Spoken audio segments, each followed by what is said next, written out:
মাননীয় প্রধানমন্ত্রী, আমার নাম মোজাম্মেল বাবু, আমি ৭১ টেলিভিশনে কাজ করি।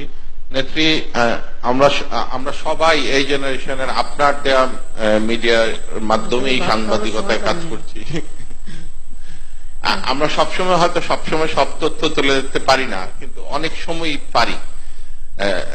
বেগম খালেদা জিয়ার এই পাচারের গল্প অন্তত আমরা তুলে ধরেছি, এবং সেই ক্ষেত্রে আমরা তথ্য অধিদপ্তর, তথ্য মন্ত্রণালয় এবং সৌদি আরব এবং কানাডায় যে এজেন্সি, আমাদের যে এমবেসি আছে, তাদের কাছে একটু সহযোগিতা চাই।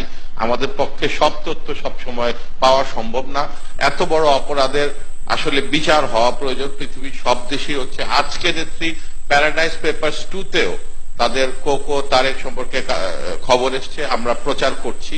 পররাষ্ট্র মন্ত্রণালয় এবং অন্যান্য মন্ত্রণালয় আমাদেরকে আরেকটু সহযোগিতা করলে আমরা এটা নিশ্চয়ই করব। আরেকটা ব্যাপার, আপনি খুশি হবেন, একদিকে আমরা আপনাকে নিয়ে খুশি, আবার মাঝে মাঝে একটু কষ্ট পাই। আপনি আস্তে আস্তে আন্তর্জাতিক নেত্রী হয়ে যাচ্ছেন, আপনাকে আমরা আর পাবো কিনা আমরা জানি না।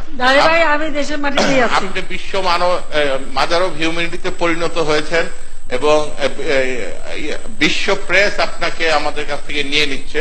তবে আপনি খুশি হবেন, সেই সময়ের ক্লিন ফিটটাও আপনার দেশের ৭১ টেলিভিশন বিবিসি কে অনুরোধ করেছিল আমাদেরকে লোগো ছাড়া একটা ক্লিন ফিট দাও, তোমার নেত্রীর এই ছবিটা আমরা চাই, আমরা দিয়েছিলাম।